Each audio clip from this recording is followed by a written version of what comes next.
Oi pessoal, o Mundo UFG está no ar. Olha só, novos 100 leitos, 50 de UTI e 50 de enfermaria serão abertos em Goiânia no Hospital das Clínicas da UFG.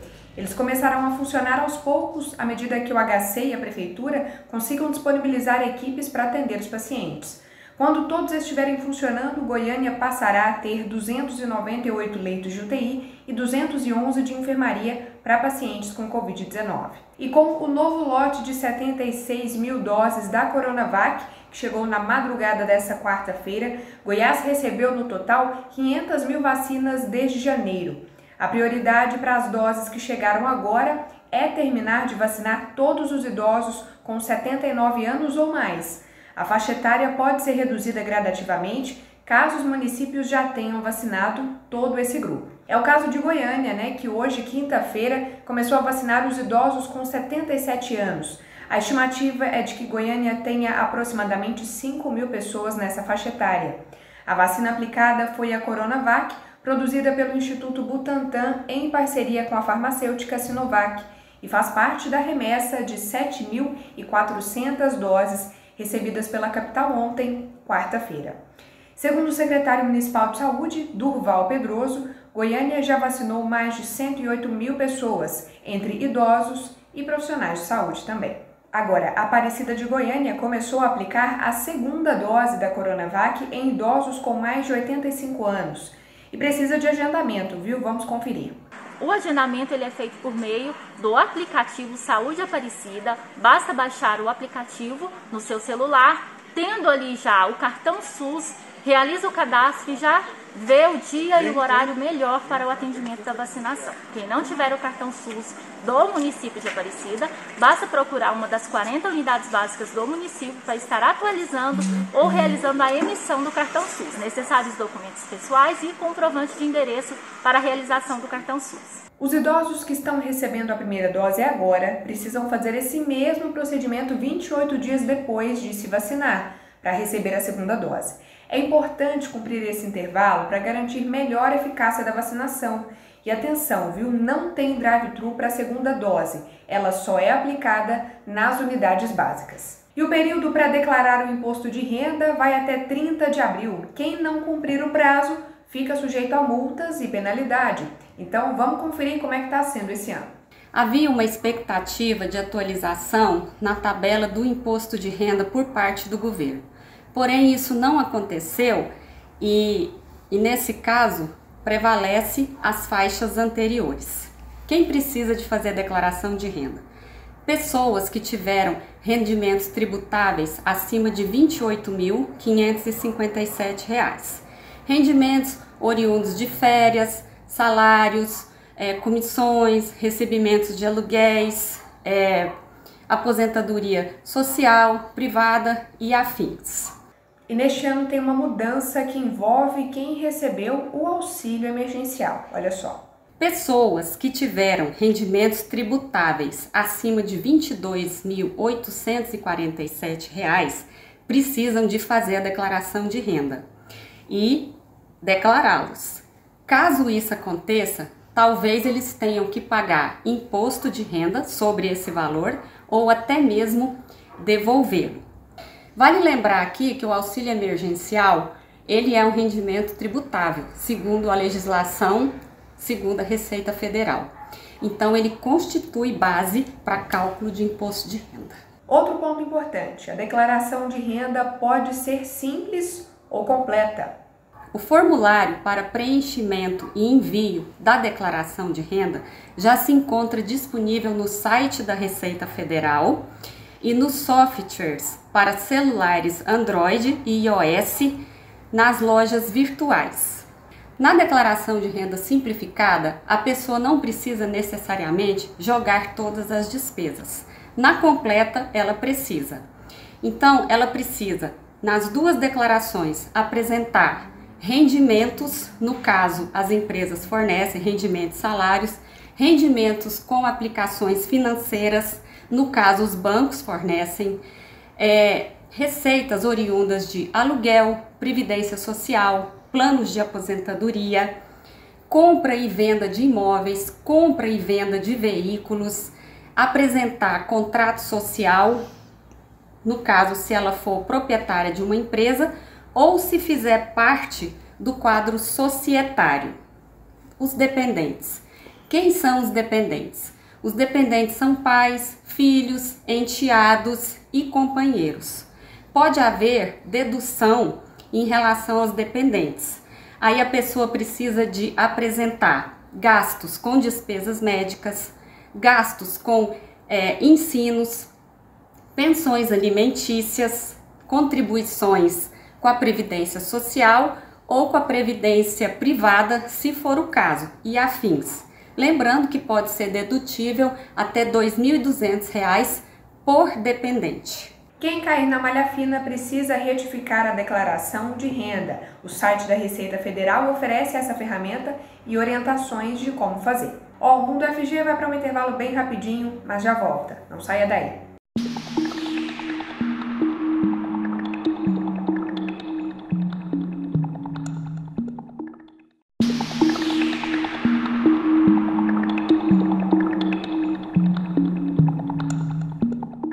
No início dessa semana, a Organização Mundial da Saúde alertou e fez forte recomendação para as pessoas não tomarem hidroxicloroquina, pensando que ela tem algum efeito contra a Covid-19. Os especialistas da OMS disseram que fica evidente em 6 estudos controlados com 6.000 participantes que a hidroxicloroquina não tem efeitos significativos em infecções confirmadas em laboratórios, nem diminui mortes ou internações. Além de não resolver, o medicamento provavelmente aumenta as chances de efeitos adversos, segundo a OMS. E tem outra questão. Pacientes que realmente precisam desse medicamento para tratar a doença de lúpus acabam ficando sem ter onde comprar ou precisando pagar muito mais caro para adquirir. Qual que é a importância da cloroquina para o tratamento de quem tem lúpus? Então, nós temos 2 compostos, né, à base da cloroquina, o difosfato de cloroquina e a hidroxicloroquina. O difosfato é mais antigo, foi a primeira droga que a gente começou a usar, e mais recentemente nós temos a hidroxicloroquina. O que essas medicações fazem no paciente com lúpus? Elas são medicações que tentam corrigir o desequilíbrio que existe no sistema imunológico, né? Então, o paciente com lúpus tem uma doença que é autoimune, em que ele produz substâncias que agridem o próprio organismo, e a medicação tenta equilibrar essa desregulação que existe. Pacientes do SUS recebem gratuitamente o medicamento, mas a maioria das pessoas com lúpus precisam comprar por conta própria nas farmácias. Antes da pandemia, a medicação era vendida sem restrições, mas agora precisa de receita. Com a pandemia, em decorrência da busca desenfreada pela medicação, o governo teve que lançar mão de algumas prerrogativas. Então, agora, a venda nas farmácias só é feita mediante receita controlada. Essa é uma receita especial que o médico preenche, que vem em 2 vias, e uma via fica retida na farmácia. Então, só pode ser comprado com receita médica. Chegou a faltar nas farmácias, doutora? Nas farmácias? Sim. No início da pandemia, nós tivemos problemas sérios com o desabastecimento, tivemos pacientes que ficaram sem a medicação, né? Principalmente nos primeiros meses da pandemia, ali por volta de março, abril, até que o governo conseguiu organizar essa dispensação. Então, para os pacientes que tinham acesso ao SUS, nós praticamente conseguimos cadastrar quase todos eles aí no Juarez Barbosa. Então, não houve falta da dispensação pelo SUS. Mas no Juarez Barbosa a gente tem um protocolo que a gente tem que seguir, né? Tem exames que tem que ser realizados, não é uma coisa que se faz da noite para o dia, que demanda um certo tempo. Os pacientes e médicos foram tentando encontrar soluções. A indústria que produz o medicamento disponibilizou um 0800 para informar aos pacientes com lúpus onde encontrar, na farmácia mais próxima. Em outros casos, os pacientes emprestavam caixas para quem não conseguia encontrar para comprar. Foi todo um trabalho de cooperação, mas muitos pacientes ficaram sem tomar a medicação. Não pode um paciente de lúpus não tomar a medicação no prazo, certo? Isso é arriscado, porque essa medicação, a hidroxicloroquina, ela tem um efeito no lúpus que é justamente de prevenir as recaídas da doença. Mas, assim, é uma medicação que ela é de depósito. A gente sabe que, mesmo quando o paciente ele suspende o remédio, ele ainda tem um certo período de tempo que a medicação ainda está no organismo e que faz algum efeito. Então, não é assim 1, 2 dias sem remédio que vai fazer a diferença, mas assim, ficar 15, às vezes 20 dias sem a medicação pode contribuir para que a doença piore. Agora já está mais normalizado, o preço também? Olha, o preço assim, na manipulação, para quem manipulava, o preço aumentou muito porque faltou matéria-prima, né? E aquela questão da procura e da demanda, né? Depende disso o mercado. Então, na manipulação, realmente os preços ficaram assim 3, 4 vezes maiores do que antes da pandemia.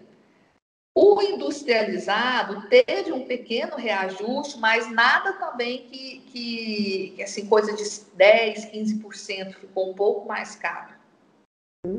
E agora, para encontrar também, já está mais normal, assim, nas farmácias? Já está mais normal, mas ainda o paciente tem essa dificuldade, porque ele precisa de entrar em contato com o médico e o médico precisa de disponibilizar a receita médica, né? Para quem não tem plano de saúde, vai o gasto de uma consulta aí, então. Gasto para uma consulta. O Hospital das Clínicas da UFG atende cerca de 700 pacientes com lúpus. Eles chegam ao HC pela triagem, geralmente feita nos CAIS ou nos postos de saúde. O que acontece hoje em dia é que a rede está sobrecarregada, né? Para você ter uma ideia, hoje demora-se em média em Goiânia para uma consulta de SUS por um reumatologista, a média de 2 a 3 anos de espera.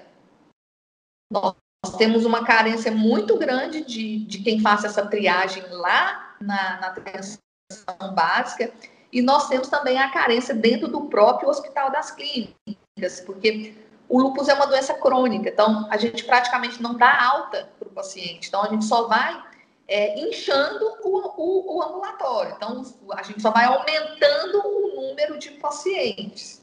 Por conta das medidas contra a pandemia, o ambulatório mantém de 30% a 50% dos atendimentos. As consultas são agendadas e os pacientes passam por triagem. Acompanhantes não podem entrar. A reumatologista explica por que é tão importante os pacientes com lúpus não deixarem de ir às consultas. O que aconteceu na pandemia?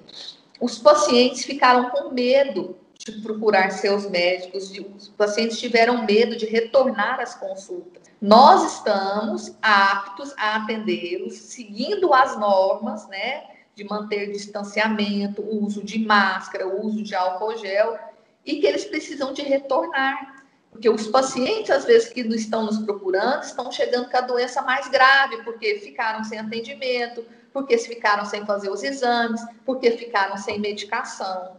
Então, o recado é esse, que retornem para as consultas. A gente vai para um intervalo rapidinho. Até já!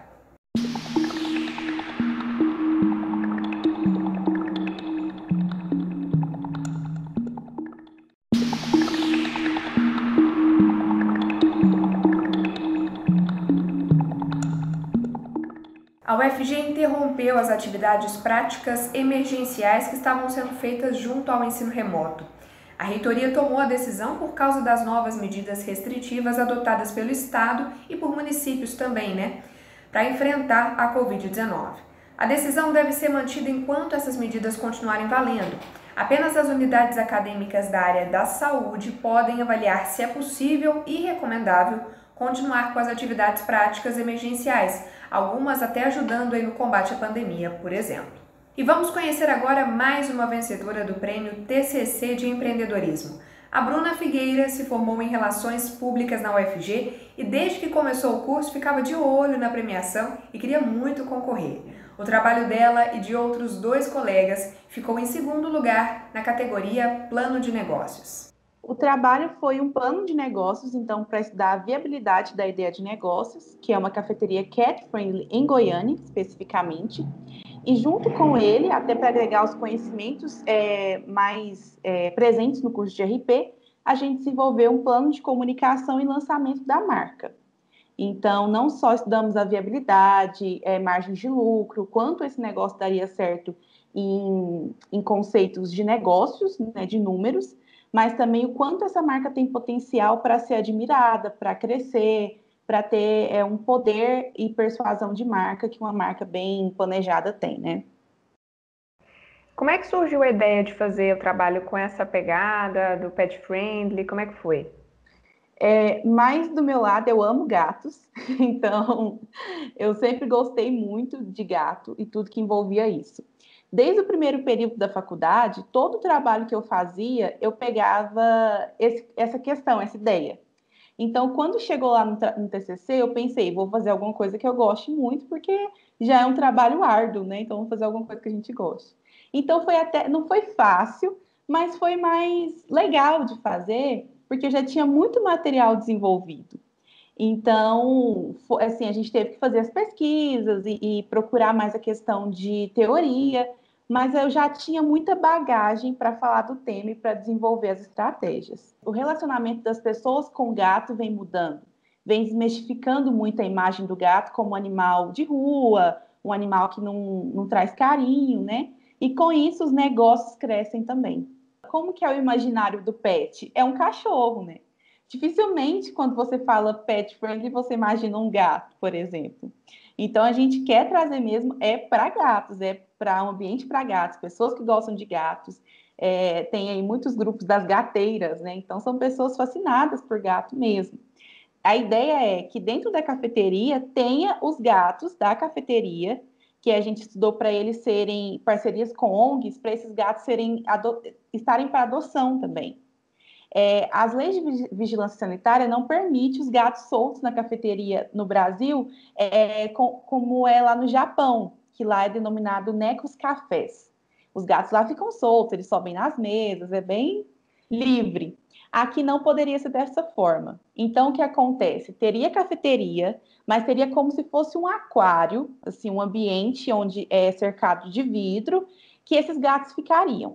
Em alguns momentos, a gente iria fazer atividades nesse ambiente. Então, por exemplo, uma sessão de yoga, um momento ali para você brincar com os gatinhos dentro desse espaço. Mas eles não podem circular na cafeteria. E aí, o que seria difícil, mas as pesquisas mostraram que pode acontecer, é o próprio dono do gatinho querer levar ele lá. E aí a gente teria um espaço para isso, aonde a pessoa pode tomar o café ali com o seu gato, seria na parte externa.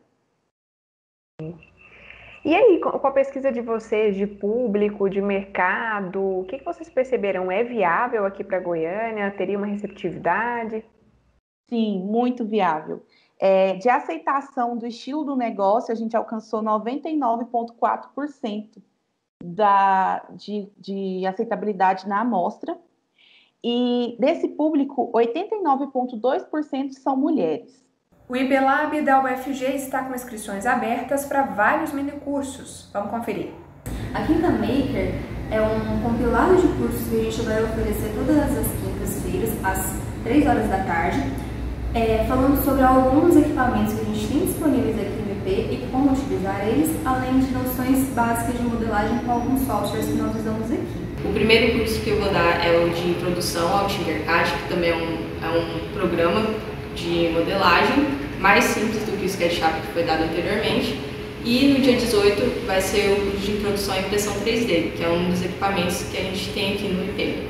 Para você fazer a inscrição é só você entrar no site do IPLab, iplab.ufg.br, e fazer a sua inscrição lá, com todos os links, e a gente está aguardando vocês. Então vocês podem fazer as inscrições de vocês no site do IPLab, é só acessar www.iplab.ufg.br, lá vocês encontram os links dos 4 minicursos que vão ser oferecidos, e com isso vocês conseguem efetivar e entrar em contato com a gente, tudo bem? Obrigada! Estudantes de Relações Internacionais da UFG criaram o GOMUN, uma simulação de comitês da ONU. A próxima acontece dos dias 22 a 25 de abril e estudantes de qualquer curso de graduação podem participar. As inscrições começam no dia 18 de março. Sabe quando você vê na televisão aquelas reuniões da ONU e não sabe exatamente como elas funcionam? Pois é, dentro do Gomum você vai conseguir entender um pouco mais sobre esse universo. Além disso, dentro dos comitês da OEA, a Organização dos Estados Americanos, e do Conselho de Segurança das Nações Unidas, você poderá representar um país e seu posicionamento, defendendo seus interesses e tudo mais, como se fosse um diplomata. Também você terá a possibilidade de simular como jornalista internacional, dentro do Comitê de Imprensa Internacional, e realizará coletivas de imprensa, redigirá artigos sobre o debate e acompanhará todas as discussões. Bom, para se inscrever, basta acessar gomum.com.br e acessar o nosso formulário de inscrição, que estará aberto a partir do dia 18. Além disso, por conta da pandemia, nós tivemos que adaptar algumas das coisas que temos presencialmente, mas nós não queríamos perder todos os benefícios da simulação. Por isso, nós decidimos manter a taxa de R$40 que nós já cobrávamos nos outros Gomuns, para que nós possamos enviar por correios o kit de delegado completo para todos os nossos inscritos. Já ouviu falar do Socializando? É um podcast de ensino da sociologia voltado à educação básica, produzido por estudantes de Ciências Sociais e do CEPAI da UFG. O objetivo do Socializando é apresentar uma forma mais dinâmica, mais dialogada e sintonizada com as redes sociais de aprender e ensinar sociologia. A ideia surgiu das aulas de estágio supervisionado 3 como uma maneira de viabilizar uma experiência de estágio para a turma. Socializando nasceu dessa vontade de ensinar e aprender na pandemia pela via do digital. Então, bora socializar? A primeira temporada do podcast Socializando tem 7 episódios com os seguintes temas: política, fake news, meio ambiente, mobilidade urbana, consumo, criminalização e violência. Esses episódios estão disponíveis no nosso canal YouTube Socializando UFG, na nossa página Spotify e no site caroa.fcs.ufg/podcast Socializando.